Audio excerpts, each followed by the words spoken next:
What's going on, you guys? Welcome back to another episode of the BurlyFishing podcast.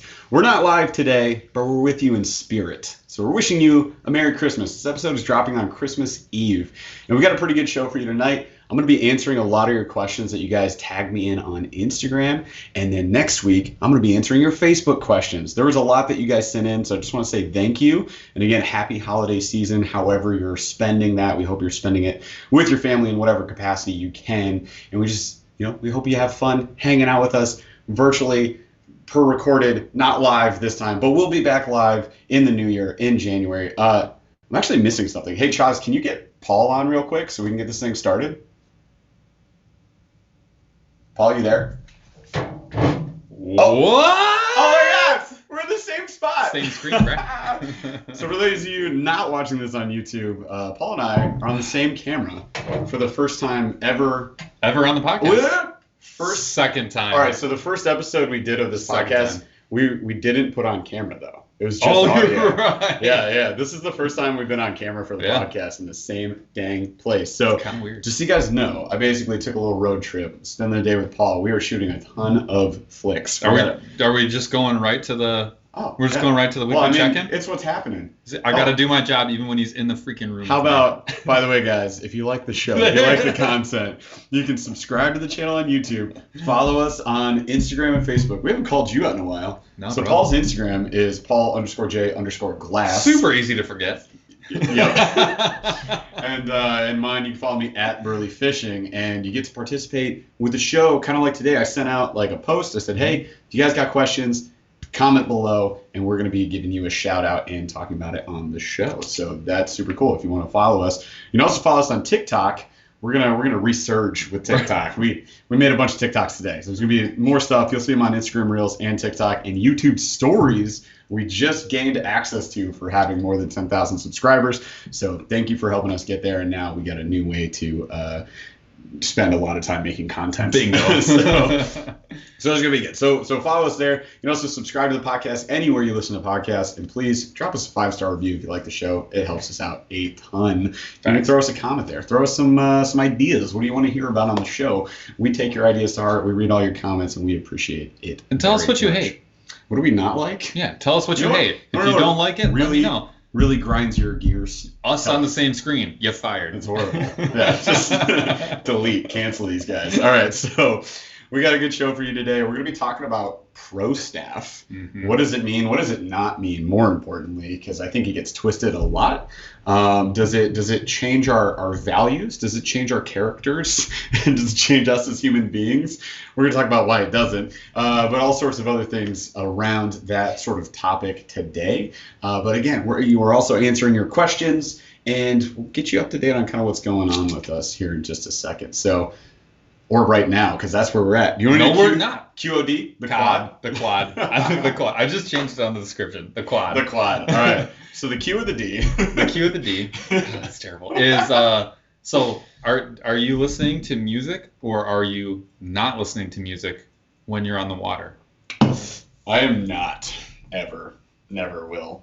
Never want to. You know what? The music of the lines or the guides, the wind whistling through your guides. Can I do my best? Yeah, go ahead. Yeah. All right, that's if it's one rod. What if it's like 5 rods? Rip to headphone wearers right now. Okay, thanks, Paul. All right, so yeah, for me it's a no. It's a definite no. I've done it before. I've also listened to podcasts as I'm bank angling. I don't know if you guys do that. Here, I'm a little more leaning towards that. It's fun if I'm bank angling by myself and not trying to make a video. But most of the time, I'm making the video while I'm out. So listening to music, not really conducive to making videos. Yeah. I will say no, never. Not one time. Also, sounds of nature. Yeah, I have zero desire to listen to music while I fish. And honestly, I've never... I tried maybe once or twice. I think once or twice max. Yeah. Even with a speaker, I've done a speaker with a float down the river before. Yeah. I don't like it. I actually despise it, and I'm never gonna do it. I'm not saying that it's wrong. It's just wrong for me. It takes away from everything. Yeah. So I never do it. Purely opinion here. If you guys like listening to music while you fish, totally cool. Go nuts. trying to make YouTube videos like some weirdos over here. Even like, if you are and you listen to music, sense. I know a lot of people that do and that do just fine. That's cool. I find it distracting. I find it detracts from all the other stuff, and it honestly just makes me anxious. Right. Because I feel, especially if I'm in the river, to be honest with you, especially because I just feel like that it's too many things going on for me to like manage. Yeah, you're trying to fish, manage your position. You're dealing with all sorts of stuff. Charles, we're talking about fishing. He's like, when hanging out on the river, yes. I'm like, well, no crap, but like, when word. All right, so cool. No music for us. If you guys like listening to music, let us hear it. Tell me how you do it and how you make it work. And if you do listen to music, what's your favorite music to listen to while you fish? I want to hear that. Fair. Like, are you study sessions? Spotify? You're a Mozart kind of person, like Mozart. You get into that Zen zone. Or you listen to like some bangers, like you got like Kanye going. You like your rap or whatever. 90s country. Yeah, 90s country. That would probably be my go-to. That feels right. It puts you in the right spot. Yeah, puts you in the right spot. Well, some post 9/11 Toby Keith. All right, so weekly check-in. Skipping ahead. Weekly check. Yeah, do you want to? Right. You got it. So it's now next week. Don't forget. This is tough because we're doing a lot of things in one day. So for this episode, which we're going to film another one right after this. It's Christmas. But we're going to change shirts and hats, and you guys will have no idea what just happened. You'll have no idea, except that I just told you. But for this one, Christmas week, what happened this week? I came to visit Paul. Yeah. I'm here right now. Oh, my God. And we made a bunch of videos. And that was pretty much it. Like, I had a crazy work week coming up to this, just cramming things in before Christmas. But then it's a Saturday that we're filming this. Yeah. Drove over here. It's like a little hour and a half drive, whatever. And we've already made 3 videos. This is podcast number 1. We're going to do another one. And then we got another video after that. And then we're going to... Third can of Monster already. Yeah, this is Monster number Trace. Our hearts are racing, and we don't have much longer to live. It's fine. So I will be passed out dead at 7. No, and it was a heckin' day. We're about 2/3 the way through. We still got a couple more things to do. We're banging them out there. We are crushing them. We are flying through. Yeah. What did we do? So we did an unboxing. We did 2 unboxings. 2 unboxings. One was Christmassy. You're going to see that tomorrow. Actually, technically, we did 3. 2 videos, 3 boxes were cracked. Two unboxings and 1 from Monster Bass coming your way. That'll be, already came your way. You watched it. It was on Monday. Great. You know you already watched it. And then tomorrow, Friday, when the audio version of this airs, since this is Thursday night that you're watching this video, tomorrow you're going to see the Christmas unboxing. And I encourage you to watch it. It was a ton of fun to film. It was great to unbox here. We did it right here in this room, so this is going to look familiar for several videos. I'll give you a preview. There were meat snacks involved. We'll just say that, and also snacks in the form of dad pops.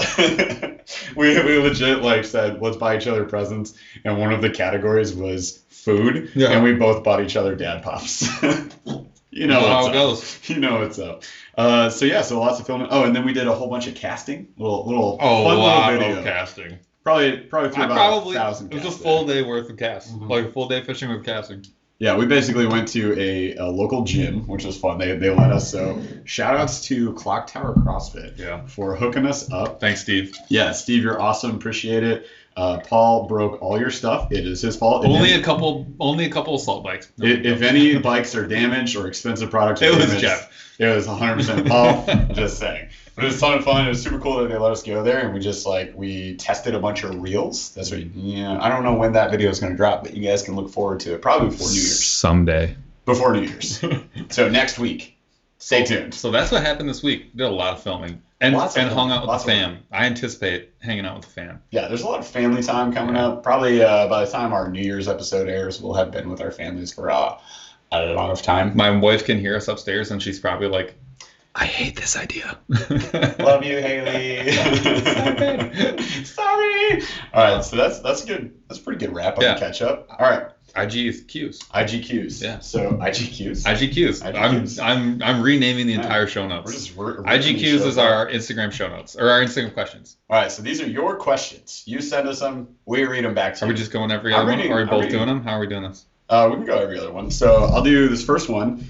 Fishing the Lone Star. This is my boy. Oh. Yeah, that's my boy Jeremy. Excellent person. So Jeremy is on the Monster Bass team. You guys should go check out his channel, Fishing the Lone Star. He's got great content. Dude is like really articulate, well-spoken, and smart. So go check him out. Big shout out, good bro. Good garage setup, too. That's right. Yeah, he's got some stuff and a nice boat and all those things. I think he works for Shields. He's working with Shields and also TFO. Oh, guys, banging them out. All right, right, I really want to get that Tactical Elite. So if you guys followed on Instagram, Facebook, I posted a picture of me ice fishing last year that Paul took a picture of, and he just says, this guy's from Texas, fishing the Lone Star, Texas. This looks awful. Exclamation point, laughing face. It's a dagger straight to the heart. Next. That's what that is. Good talk. Thanks, bro. We just talked to you. And then someone else said, talk some trash. You forgot to drill a hole in the rod holder. That's what I told you about. Hashtag rookie.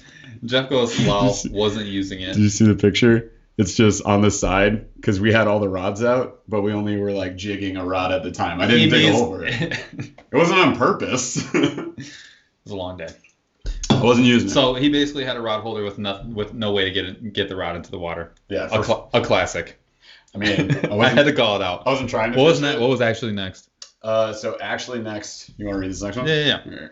Are you and Paul going to get an ice shelter or aqua view for ice fishing? We got to shout out their names. Oh yeah, who was it? So guy making fun of me, Nick Ruport. Word. Thanks, bro. You nailed it. And then we have Cody B 050505. Should have gone for 505s. Yeah, you really wanted 0505. There it is. Do better. It's fine. We're here to help. All right, Cody. Great question. We are definitely doing a shelter. So I'm trying right now. I'm debating. I'm not going to get an insulated one. I'm probably just going to get one that just keeps the wind off. Because with two people in the same shelter, and most days, it's more than what we need. But I want to make sure we have enough room for the camera, all of our gear, and then enough to drill a decent number of holes. That's what I said. Gear. Whiskey.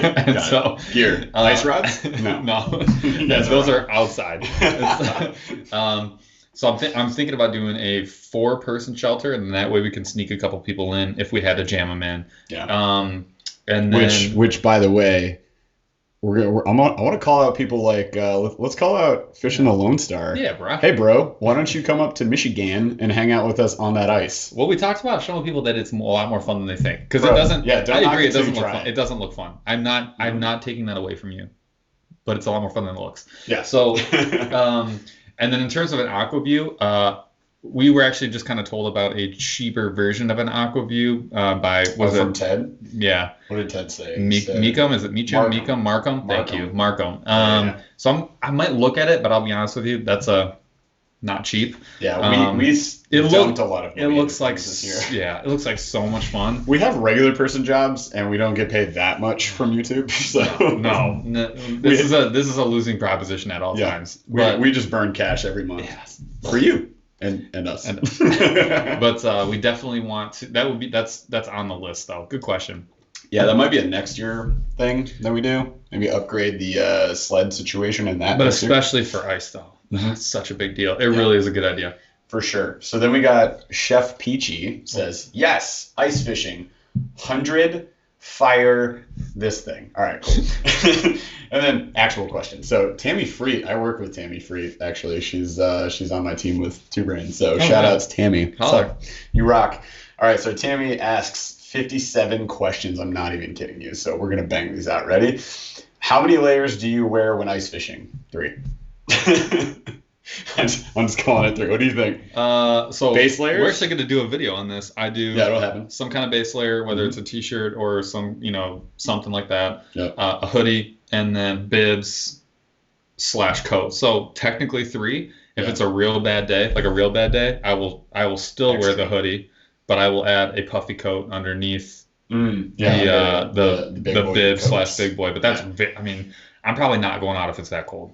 Unless I have a shelter, which this year it'll happen. So yeah, that's change things up. I'm usually an ideal situation. I would be in like 2.5 layers because I would be in a t-shirt, a hoodie, and then just the bibs, no coat. That is like the ideal day. That means it's like 45 degrees and sunny. That's your day. So yeah, for me it's the like REI smart wool variation, which is like half the price of smart wool, but fantastic. And then like a t-shirt long sleeve or something, and like Right, like the Under Armour legging things over the Smart Wool. Do you really? It's if you want to be in a heater situation, like that's for the super cold days, and then bibs and the heavy boy coat, and then I'll do the same thing, like a little heavier thing under the heavy boy. Good question. Need more. We're gonna do a video on it, so if you want deets, you'll be able to see it. It's gonna happen soon. Filming it today is the other thing we're gonna do in 2 hours. So did you watch Grumpy Old Men before going? Didn't need to. Nope. I was born in the Midwest. It's in my blood. Yeah, I don't think. I think I could probably play that movie back to you without ever having seen it. But all right, so do you ever actually eat the fish you catch? Dumb questions. Absolutely yes. First, that's not a dumb question. Come on. All right, so catch, clean, and cooks will happen again because we actually did our first catch, clean, and cook as the first episode of this podcast. So yes, we eat them. They're delicious, and we'll be doing more on. To more specifically answer your question, we do it a lot more for ice fishing. Oh yeah. Than summer. Easy to keep them fresh. You just toss them on the ice and they just sit there. It's a free refrigerator. All right. So do you ever, I already asked that question. Do you ever become attached to a lure and get sad when the fish takes it? Yeah, all the time. Absolutely. You guys remember the chatterbait pike episode? Yeah, if you wanted to see that happen over and over and over again, just go watch that. The multi-day camping trip on that chain of lakes where we were smashing pike. $40 of Z-Man, just 2 jackhammers and an original chatterbait went bye-bye. Happens to me all the time. I don't know if you guys ever watch me fish. Tammy, watch my video. It's like a walking donation. I just like throw them in the water straight up. Like, here you go. We always joke, we're like, we're going to do a giveaway. The giveaway is there are 37 crankbaits in this river system. Here's the waypoints. Here's the waypoints. Go get them. They're all underwater. It's fun. It's a fun little geocaching game we play. All right. How many hours do you spend fishing a week? Right now, 0. Typically 8 to 16. 8 to 16 in one day. It'll happen. And in that time, on average, how many fish do you catch? It's a good question. I think the average would be like a couple an hour. 2 to 3 an hour as an average. Would be like a decent day. Yeah. 5 to 10 an hour. But you get skunk days and then you get 50 fish days. So it would be like 1 in an 8-hour day has happened, or a 0. Yeah, absolutely. Yeah, and anyone that says otherwise is a liar. All right, you hit these two from Parker Robbins there. What sonar are we using? That was Parker Robinson's. One is asking what sonar are you using. I use a Gens package Vexilar 12 degree. It's a really solid fish finder for pan fishing, Midwest lakes, pond hopping, stuff like that. Not so great for like 30 plus foot, but that thing is the reason I like it so much is 1, I've never had a problem with it freezing up. 2, I can see those colors crystal clear. Mm-hmm. Even in super bright sunlight, I've never had an issue, and I don't have a shade on it. And then my favorite part is the instantaneous reaction. Like I know that those packs, like those where you can use your own sonar packs, like I know ideally they would work. I have just become attached to like what I consider to be like the most instantaneous, responsive, that I trust to always be responsive version, which is that Vexilar. Yeah. Somebody just got a text. It wasn't me. Highly recommend one of those. What are those sonars actually called? Why am I blanking on what those are called? The Vexilar, the type of sonar that is. What's wrong with me? Flasher. I use a flasher, and I highly recommend a flasher. Go me! I learned that was good. Yeah. I have a Lowrance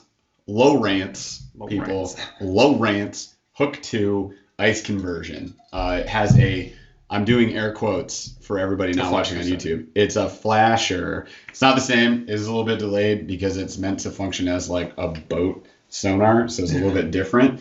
It works, but it does work. So if you already have a boat sonar and you want to convert it, normally you can. Sinkers? In my pocket. We were casting sinkers around as practice casters, but so you can get an ice conversion kit. That's what I have. And you can use your sonar with that. We should do an episode on that too later. Another sonar episode for using it for under the ice, like a video. That's maybe like idea. When we're on the ice. Yeah, in like a month. We have tons of content then. Parker Robbins also asks, how many bad things and what bad things have happened to you to call it? Have to happen to you to call it a day. What has to happen to end that day? I'll be honest with you, it's not much. I think the thing that makes me actually dip out, is just being hangry. Like if I have no sustenance, or I get dehydrated, those are the only two things. I don't leave even when I'm getting crushed, and it happens all the time. It's worse when you're getting crushed. Like if you're skunked, It's like, you just want to exacerbated. end the skunk. So that's when you hear us say like one for the road. The Odor. odor is called, and we will cast until we die or catch a fish. But yeah, like I have destroyed my boat, lost fishing rods, and still tried to fish for several hours afterwards. I've fallen through the ice and still kept fishing. Like it would have to be like a lot of things. It doesn't really matter at that point. I mean, I agree with the hangriness. That's why I talk about it so much. Like that's why boat snacks is like my favorite hashtag, because honestly, having some food on you and some like Gatorade and water, I've talked about it a bunch. It keeps you on the water, and that's really, like I said, that's the only thing that's going to get me off is safety or like being hangry. Truth. This next one's short. It's from our boy Fishing with Team Min. So, man, I wish we were live so you could drop us some super chats. Which we appreciate. I just want to give you a shout out, man. Thank you so much for our last supporting live. The channel, man. Just supporting the channel is fantastic. Yeah, my wife's trying to do dishes, Chaz. So if you guys can hear that water flowing, it's either someone going to the bathroom or more likely my wife's there doing are dishes right now. urinals beneath Paul's bar. And we're just relieving ourselves as we go. You're welcome, people on audio only. Everyone just got... Yeah. Nobody believes us that we're at a bar if they're just listening to the audio. So fair. Haley, what are you doing? She's cleaning the dishes, man. Yeah, she's probably doing dishes. All right. Thanks, Haley. Yeah. All right. So Fisherman Team In just asks, very simple yes/no question answer to this one. Are you excited for the Strike King and BioBaits Monster Bass Takeover box next month to start off the new year? Yes. Yes, we are. Absolutely. Absolutely. The last Strike King Takeover box is sweet. Yeah. So I expect this one to be as well. So it's going to be pumped. If you guys don't know what we're talking about, go check out monsterbass.com. Or go look up one of Jeff's unboxings, the Lunker Hunt one from, what was that, August? Oh, yeah. Was that August? No, August is Topwater. You can backpedal. Strike King it would have been... May. Yeah, it was earlier in the year. I have no idea. Yeah, Strike King I think was May, and then April and May. YouTube to search, man. I don't know. They're sweet. Go look at them. It's going to be dope. So, yeah, we got that. Strike King and BioBait next month. Going to be great. And then last one I got here is @Goldie_06. What's your scariest experience while, I'm assuming he says... I already know Jeff's. While fishing. So, I don't know if you guys remember. What are you doing? We had... She's doing the dishes, bro. It's your dishes. All right, so... We had an experience. It is like kayak fishing trip disaster, I think is the title of it on my YouTube channel, because it was a disaster. But I tried to, we tried to portage a dam that is almost unportageable, and then the dam was running full blast. And then I dropped the boat in. You have to see the video. You gotta watch the video. You won't believe me. And then I dropped my Hobie 12. Hobie 12. It's a Hobie 180, the Pro Angler. So big old barge that does not have full control, just it wouldn't have made control. any difference. And we dropped it in. I tried to pedal through it. I got spun around a whole bunch. I can't believe you made it. I honestly, you have to watch the video. I filmed the whole thing. You can hear my reaction. It's not. It doesn't make sense that I'm alive, but during that trip, I broke the drive mass on the fins, the pedal part of the Hobie Pro. Had to walk the thing through the muck. Had to walk the thing. Croc venture. On a croc venture through the muck. And then, Chaz is going to throw the link in the description, so bam, bam, bam. And then the next best part was I lost my brand new combo. So I had a brand new Dobbins Fury medium, which are sweet. Fantastic rod. That I got from Ned Rigging. I caught 8 fish on it, and then it was dead. So I had that paired up with a Fluger President XT and spooled up with new braid and everything, and it just got pulled out of my boat by a tree because I had the rods upright, like you shouldn't do on a river. I made a lot of mistakes that day. It was pretty bad. But yeah, almost dying in the dam was definitely one of the scariest moments I've had fishing. Nothing comes close. No, it's not. When I say I fell through the ice, only one of my legs went through, and the rest of me was fine. And I actually had dry leg because of my Striker ice bibs, which were pretty fantastic. So I was fine. I wasn't scared of falling all the way through the ice. Just whoops. All right, we're fine. What about you? I don't have anything that even comes close to that. I've had. I try harder. Yeah, I guess I just have to do worse. I guess do dumber things. I've never flipped. Nope. I've never, I've never, what the hell? What if she's just like, she's listening to us? Like, how much water do you need? No, I've never had anything near that bad at all. I've never been hooked super bad. I've never been. Only once when I put a treble through your back. Yeah. Oh, that's true. So that's probably.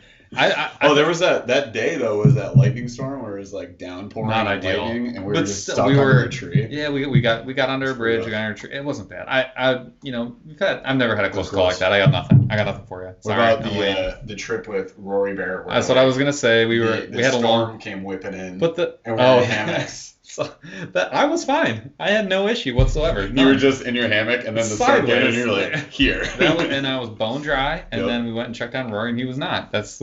He slept in a pool of his own Cheeto blood. Yep, flaming hot Cheetos. That's another story for another day. Good questions, though. Yeah, so thank you for sending. Yeah, do that every time I post them out. Please do. Toss them on there. We'll give you a shout out. We'll answer a question. Yeah. It's a lot of fun.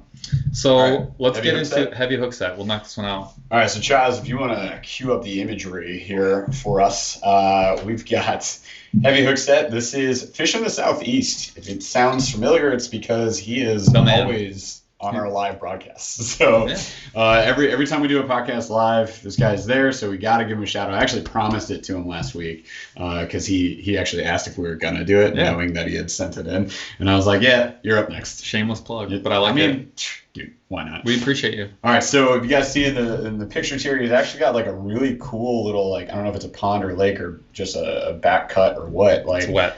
It's wet. There's water. But you can see like the heavily matted grass, like the entire thing looks like it's an inch deep and it's actually way deeper. The grass is just like hugging the surface and just thick weed cover there. It's insane. I don't know how he fished this thing. But yeah, he basically says he was fishing on a light line. He had like a big fish miss the day before and he was hoping for something, but he was fishing lighter line this day. Hooks into a big fish. He's trying to fight it through heavy grass. I don't know if you guys have ever experienced this, but it's a terrifying moment. I can only come close if you got a big fish on a tiny jig with 2-pound test and you're ice fishing. No. That's like it can be the grass is worse because you don't even know if you still have the fish sometimes. Oh, for sure. You are pulling all of the grass with you. If I got 65-pound braid, I'm like, he's there. It's fine. And just pull him in, rip him in. The winch. So yeah, winch him in. So yeah, he's trying to fight this fish through heavy grass, and it broke off. Very sad. Brutal. It's a terrible feeling. But the fish in the other picture that he's releasing is not as big as the one that he lost. Allegedly. we all know, right? You know, everyone gets the call out. Everyone gets the call out. We all do it. I do it to Jeff. It'd be like 3-pounder, 1-pounder. It was at least 10 pounds, first of all. Second of all, it wasn't. So he missed a big fish, caught this fish, which looked like a good fish. I don't know, 3 pounds, 4 pounds, something like that. Looks like a good fish. So, yeah, shout out Fish in the Southeast. He's got a YouTube channel. Appreciate you. Check him out. Thanks for being on our lives, man. You're awesome. Word. All right, show meets. So we're on to the meat of the show. Been 48 minutes. Here we go. All right, so this is the short episode. This is the short episode. So we want to talk pro staff. I think there's a lot of misconceptions around pro staff and what it really means. And yeah, I want to start with Are you a professional? Sorry, golly. What do you have, show notes or something? Yeah, what are we doing here? What a nerd. So there's just a lot of people see that like so and so is on pro staff with whoever. Go to any Instagram bio of a fisher person, and it'll be like pro staff. Yeah. What I guess there's a huge distinction between being on pro staff and being a professional angler. A professional angler is someone who, as their main source of, well, not even that, who gets paid to fish. It doesn't even have to be your prime job.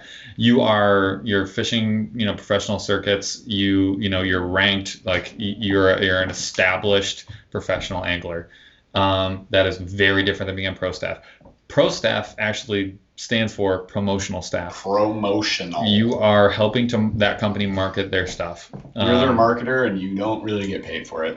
Well, usually. There's a lot of different pieces. Different perks. And actually, I want to get into this. Like what? What is it? There's two halves to the equation, right? So like, what are you getting in? Oh, someone's mad. He's awake, and my son's up. He's not having a good one. There's a baby that's having a bad cranky. Day. He's having. So, what are like the perks, right? So like, what are you getting in return for doing what you're doing for the, for that company? Typically, it's going to be a discount. It's going to be a 10 to 30% discount on whatever it is that they sell. There'll be stipulations with it. You'll usually get your own code. This is essentially what they're willing to give away, almost at the drop of a hat. This is not a big deal for them at all. Most companies, 20%. Yeah, and it's an amount that is like, I guess, fair to you, but it doesn't kill their margins. Yeah. You're still buying and wearing their stuff. I mean, think about it, you're a walking billboard for that company. So, and we'll talk about why you might do that in a little bit. So yeah, I mean, but at the same time, some of the other perks I liked were like the connections, experiences. If you have a company that does really nice pro staff settings, I don't think they're all created equal by any means, but we've talked to and or worked with a few. We don't have many. We'll talk about why that is later too. But for example, like Woo, Woo Tungsten, we get 20%, which is like, all right, I'll buy this stuff anyways. I honestly don't even use my pro staff code like ever. Yeah. So it's not even about that. No. But we got them on our podcast. They were awesome dudes. Was it Aaron? Aaron was on the podcast. Super nice guy. I didn't record half the episode and we had to redo it. And he was so chill about it. Did not miss a beat. Not even Went kidding. And grabbed another beverage and sat back down. Literally filled back up, repeated the episode. So he was super awesome. That's a great connection for us to have. We're networking our way into the fishing industry. Was that Chaz? Chaz, did you say that's why you're here? Oh, I love it. Chaz, nailed it. All right. Well, it's like the cool connections, and then potentially like if they do a pro staff meetup, or if they like connect you with other like anglers or pro anglers or people in the industry, like that's valuable. That's more valuable to me by far than 20%. I look at it as like the internship of the industry, right? So it is, when you're an intern, you're not there for the pay. You're typically not getting paid. You're getting paid a decent wage a lot of times. Yeah. A lot of times you're working for free. My first internship, like the first 2 months of it, I did not get paid. 3 months of it, I did not get paid. And so you're doing it to be able to put something on your resume, right? Or you're doing it to get your feet wet and find out if it's something that you like. Low risk, right? But the future rewards are high, but the short-term rewards, they're not that high. Right. Sometimes you get access to exclusive content, and things like that. And, I think for the most part, it's a discount. The ability to connect with people at the company that you're talking to, and potentially more than that. And so it really is kind of your first foray into the industry. And I think it's really good. There's a reason we've done it. It's a good entry point into the industry. With who? Yeah. Who are you talking? What? We don't press that with anyone. What are you talking about? This? Yeah. Who are these guys? Yeah. I bought this shirt. I mean, it's just. No, you didn't. So then, and then on the flip side, like, what are you expected to do? I think every single pro staff is structured differently. Typically, it's don't wear competitor stuff, don't use competitor product, don't promote competitor product. And so that's a big part of it. Yeah. If it's got a higher reward level, there's typically a higher level of expectation. So as you kind of go up, it turns more into like, I want to see X number of posts per month. I want to see some on YouTube. I want to see some on Instagram. We're going to expect you to send us X amount of pictures. They're going to own all the content that you make for them a lot of times. In other words, like, let's say I catch an 11 pounder, right? And I'm working with Drake and they say that they own all those photos. If they use that photo on their website, which is very possible, they own that photo. So when you drop them as pro staff and you go work for Bass Pro Shops or, whoever, branded brands instead of Drake, you don't own that photo. It's not coming with you. You can post it and stuff, but they own the photograph. So that's commonplace, right? The idea is that you're providing content, they're providing you with gear to make more content. So and like I said, the expectations go up with what level of pro staff you're at. For example, Jeff, Monster Bass, you're an ambassador for them. That puts him at a higher level than pro staff. I mean, he's still essentially pro staff, but there's more involved. But there's a lot more involved, right? So there's more expected of you as an ambassador, and the flip side is there's more return. And the idea is, like I talked about it being the internship, there's your sort of what's the next step past internship would be something like a brand ambassador. Get a promotion. Promotional staff promotion. Yes. There are drawbacks too. Like I talked about there being a low reward. If there's like a high expected rate of return where they're saying, post me a picture 2 times a week. that's kind of a high, and then amount you forget of, and they're mad at you. or you don't, you just don't meet it, or you're doing it constantly. You're like, I don't like doing this. This is hard for me to come up with this much content for brand Working X. for free. Yeah, well, the drawback would be that there's a lot expected of you, and you're not really getting a lot in return. Right. I think sometimes you're signing contracts with some of these companies because they need to be able to say, like, we fired you if you do something that they don't like, if you do something inappropriate, if you post on the wrong account, if you start saying, like, oh, I love your competitor a whole bunch, and you bash them. Like, you may do it intentionally, unintentionally, but they need to be able to say, we've officially, like, cut ties with this person. Yep. Liability. Same as, it's 2021. It's what happens. And so, you can, when you sign that contract, though, you could get locked in with a company longer than what you want to. 6 months, a year, whatever. If you don't pay attention how to get out of that contract, which don't sign contracts if you don't read them, by the way, or you don't know what you're looking for, consult with somebody who reads all my contracts. That guy. Well, and it's important because, like, let's say you get locked in with a brand that you don't like, but they like what you're doing for you. Mm-hmm. You can get yourself fired for sure, but all you're doing is burning a bridge. So it's not a guarantee, but it's definitely something to think about and could be a drawback. For sure. The next thing we want to talk about was, like, how do you select those companies? Like, how do you, like, I'll be honest with you, if you have an Instagram and you have an email, you can go be pro staff or at least apply to be a pro staff for literally anybody. Anywhere. And they're probably going to say yes because we talked about it earlier. They give you a discount code for discounts that they give out to everybody anyways. Mm-hmm. So that costs them zero, like essentially nothing. Yep. And then you are now out there using their products, posting it and buying it. And that doesn't hurt them at all. So I'm not trying to make this sound like a one-way transaction because it's not. There are benefits for you, but it's a very low investment benefit for some of these companies. Like if you look at Wu Tungsten, they're building an army of people who are wearing their product, promoting it, and it works really well. It's compelling. There's nothing wrong with it, but what that means is, how do you pick the brand that's right for you to work with? How do you pick your first internship, basically? Yeah. I can tell you from personal experience, it's really important to fit a company. Like, you need to know what your goals are. If it's just to have pro staff, get a 20% discount for something that you like, light it up. Apply to everyone that you like. Go do it. There's nothing wrong with that. Just don't cross them over. So you get like one tungsten brand. You just won't be able. You won't be able to. You'll get fired from one. So apply to whoever you want, and then pick the ones that you like the best. There's nothing wrong with that as long as you're kind of following the rules that they set forth. Like, there's absolutely nothing wrong with doing that. I would actually encourage you to do it if it's something you're excited about. Yeah. If you're trying to build some money on gear that you're going to buy anyways. Yes. Why not? If you are excited about potentially building a business, if you're trying to learn the industry, I would recommend that you be a little more tactful. Do some research on the company. Use the product. Try the products out, please. Yeah. So this is a big one. This actually needs its own topic. Yeah.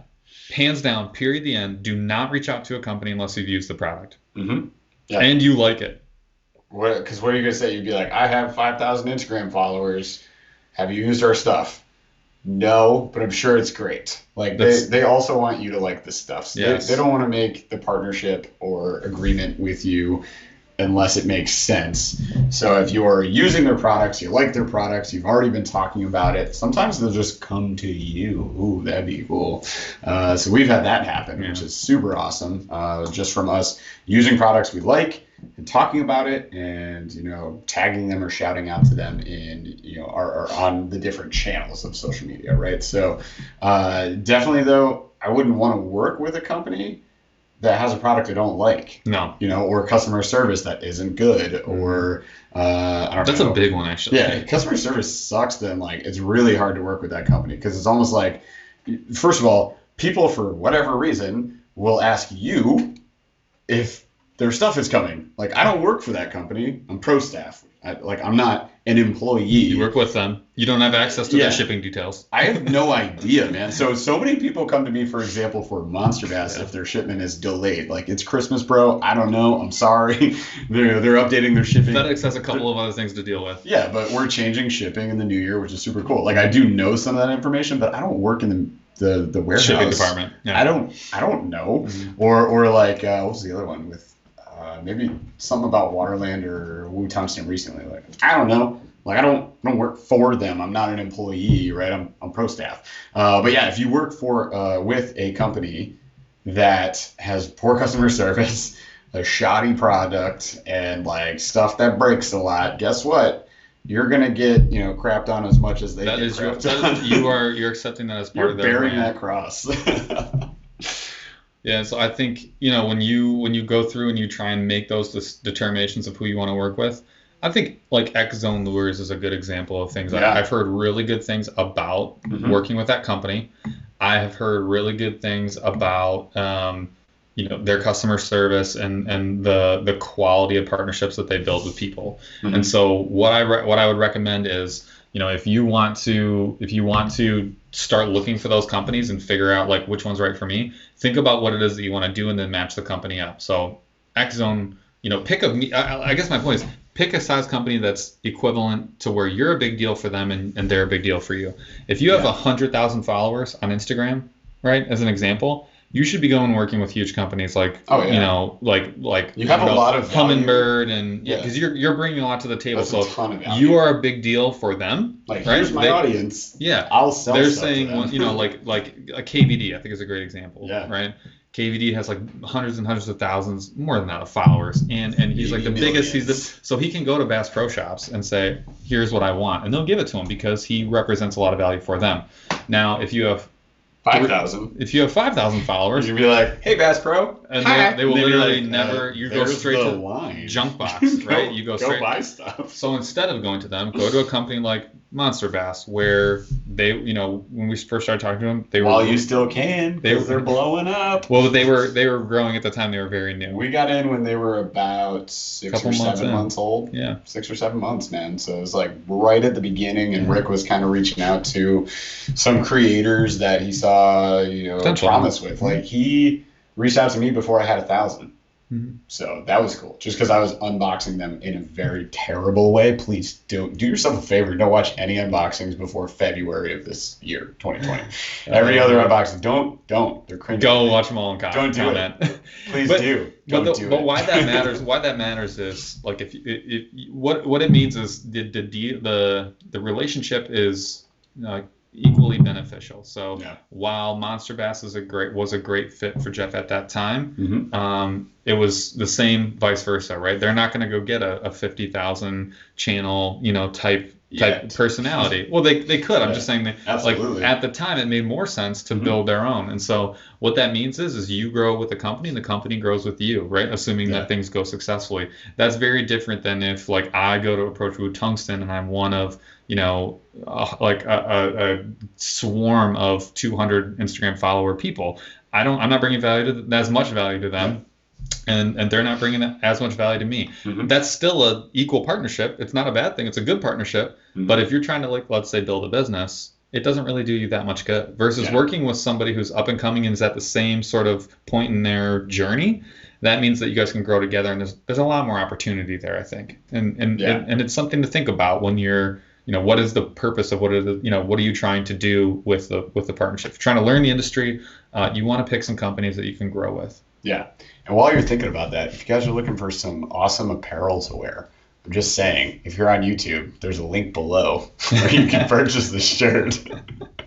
So we got a Teespring shop down below. If you guys want to pick up some products, help support the show, all of those proceeds go back to the show to help us buy gear and products and boxes to open on the channel. So more content for you guys. There's also the only place that you can buy the podcast shirt is down below. And the hoodie. It's pretty sweet. There's a hoodie down there. There's a mask. And then if you're looking for hats, the BurlyFishing hat is on monsterbass.com, right? So go to monsterbass.com, you can check out the BurlyFishing hat, and there's a t-shirt on there that's a little different color than what we have in the store down below. So if you want something else, it's there. There's apparel for you guys. Oh, there's a sticker too. See, Chaz is just like checking me. Stuff all over it, man. Oh my gosh, there's a sticker down below. So I think buy my stuff. All right. Anyways, next. We talked a little bit about kind of what success looks like, but I think it looks different for everybody. And to me, again, after some experience, I think it's again really important to pick, a company that's going to match, what it is that you're bringing to the table, so that you guys can grow together. I'll tell you right now, if you're going into a quick phone interview or fill out a submission form to be a pro staffer for any company, we talked about one of the most important things. The first most important thing is, have you used the product and how do you feel about it? Be honest, do not lie. It's garbage. Be open and honest with your feedback, because that's another thing that pro staffers do, is provide feedback on the product as somebody who is significantly using the product in a significant way. So I have provided lots of email feedback to every company that I've worked with on all the products that I purchased, and I wait until I've used it for a full season. I will stockpile that feedback and say, like, I did all the apparel for Drake, and I was like, I have a list of stuff that I really liked and a lot of things that I really didn't like, and that's how you can drive value. So that's part of what success looks like, is you providing something more than just I wore this as a picture on Instagram. And they appreciate that a lot. And so, speaking of the opportunity to grow with them or have greater opportunity with them or move to brand ambassadorship or maybe even work with them, like, you know, for me, for Monster Gas, like, I slowly are just like shouldering my way into the company. Like, let me do more. But that all started with like just, hey, pro staff stuff, right? Here's a box, open it every month. Neat. Now I get to make videos on their channel as well, which helps us out. And now I help them with their YouTube channel as well. And, you know, just kind of like branches off from there. But for example, I just want to throw 2 examples real quick. So like Akuma reached out to us. I hadn't tried their product, and they asked me to, I don't know if it was like feature it, unbox, or talk about it or something. Maybe they even offered me pro staff. And I was like, look, to be honest, I've never used your product. So I have literally nothing to contribute right now. And I have no way of knowing if I want to represent you guys at all. And it was cool. Like, they were super cool about it. And they responded back and said, we appreciate that. By the way, here's a rod and reel combo if you want to unbox it on your channel. And I was like, yes. So some people thought I was working with Akuma. I still am not. But they also, by the way, are sending me the left-hand retrieve version of that reel. Because we talked about customer service. That is what the smile. He confirmed. The smile is free. Yes, he confirmed. Like, I had told him I'm left-handed, and he was like, all right, cool, neat, send you that one. And he accidentally sent me the right, and he just like apologized and sending me the left. And I was like, that is freaking cool. That's what I'm talking about. Like, that would be an amazing company to work with. Now that I've experienced their customer service, I've talked to the guys that work there, and I like them. And we use the stuff, and it's nice. Like the product, like, that's a no-brainer. Did you guys see those, like, the swim bait, wake bait thing, like the speed wake? Sweet. Amazing. And we just tested the real one. Oh, dude. I went in, even with the right-hander, I was, especially for the price point, I was pretty darn impressed. It was sick. So you see that on that casting video, too. The Serrano, the Akuma Serrano bait caster is in there. It did really well. Yeah, or Waterland. So like Waterland, we've been unboxing 6 Cents forever, and we love their products, and we talk about it all the time. We're not on pro staff with 6 Cents, still currently not there, but they have their subsidiary company, Waterland, which is fishing optics, sunglasses, and we like sunglasses. We wear lots of sunglasses. Costas, Oakleys, we wore them all. Nikes. Expensive stuff, super cheap stuff, ugly sticks, you know. I rock the sticks. The sticks are still around, so I mean that has been kind of where we were, and then they reached out and sent us some shades, and now we work with them because the shades are and we're gonna put them to paces on the ice, dude. We're gonna beat the hell out of us. So we'll give you further feedback in the future, but so far we're super pumped about them. They're really comfortable. They fit really well. Super lightweight, which is a big deal. Yeah. We talked about that on the episode too, on another podcast. Did we? Sunglasses? Yeah, we did. Yeah, they're all right. No, we talked about them before even Waterland came out. Oh yeah, no, I just meant in general, like being lightweight's a big deal. Yeah. Great examples of kind of what success can look like, and it looks different for everybody, right? Like I said, if you're just there to be like, look, I buy Wu Tungsten all the time, I get 20% off, and as long as I'm repping them, like, sounds good. Everyone wins. I just want to be really clear. There's absolutely nothing wrong with that. That's like that is a big part of what pro staff means to those companies. That's why they exist, is for that part of that relationship. So to think that that's like somehow should be frowned upon, I think is ridiculous. That's our I think boy. It's silly. Shout out to Brian Kroom, Fisher of Men on Instagram. Go follow him. That guy is on like 9 pro staffs, but he's so strategic about it, he tests the products, loves the products, goes back to the company, gives them honest feedback, and he now represents, I think he's like X Zone. Oh yeah. I don't even know. Casking, I think. Casking, like a bajillion companies. Great person too, and that's the kind of person that they want, because that's someone who's going to be intentional about the relationship and not just in it for the sticker. So Sticker. Dude, I mean, act like it's not How true. many stickers do you have stacked up not stuck to something right now? I have like 50. There's a bin down there somewhere. Yes. Yeah. The unused stickers. Yeah. It's very much. Well, actually, I started using them more. They're taking up space on my workbench. Just start slapping them. That's what I started doing. Just right on here. Don't do that, bro. This is Paul's brand new. I just finished this bar. Go on my Instagram. It's a good reason to follow. You want to see some manual labor happening? You can check this bar. Yeah. But no, it really is important, and companies do take note when people are like that. So, that's what success looks like. And I guess, some people will say, what's the point? I think there can be a lot of points, like a lot of purposes. It can be anything from I'm legitimately trying to break into the fishing industry, or as far as I want to make hundreds and hundreds of $1,000s in the fishing industry. If you're like a KVD type, superstar in the industry, and you have enough muscle to flex, this could be your main source of income. Mm-hmm. That's sort of like the top of the top. The bottom would be, I really like, I don't know, Eagle Claw, and I want to be on pro staff with them and get my 15 or 20% off or whatever it is. And I thought you were going to say Yeti. Yeah, sure, Yeti. I would go lower. They're small. They're a small company still. They're out of Austin or something. I think we can get them while they're tiny. Yeah. But there's that level of relationship where you are just collecting a small benefit and providing a small benefit. That is totally okay. It's just know the purpose going into it, because that will help you make a better decision on who to work with or who potentially to work with. What was the last one? Move on. Is there anything else on this before this last one? Because I think this is a good way to end it. Yeah, we're gonna wrap this bad boy up, because we got a whole nother podcast to shoot, brother. I think this is really important. Yeah. People don't think about this enough. Is when and how to end a relationship with a company that just doesn't make sense. So there's a lot of reasons to move away from a partnership with a brand. I think one of them is the relationship has just become stagnant. Mm-hmm. You're not providing as much content. You're not getting a lot of response. No feedback loop, and maybe whatever discount is just not worth it for you anymore. Right. Or you found another brand that you think you'll have a better relationship with that is competing brand. Mm-hmm. That's when those are some instances where you may say, look, or the company has done something that you don't align with personally, right, or vice versa, right? And so, good point. That happened a lot in 2020, I think. Absolutely.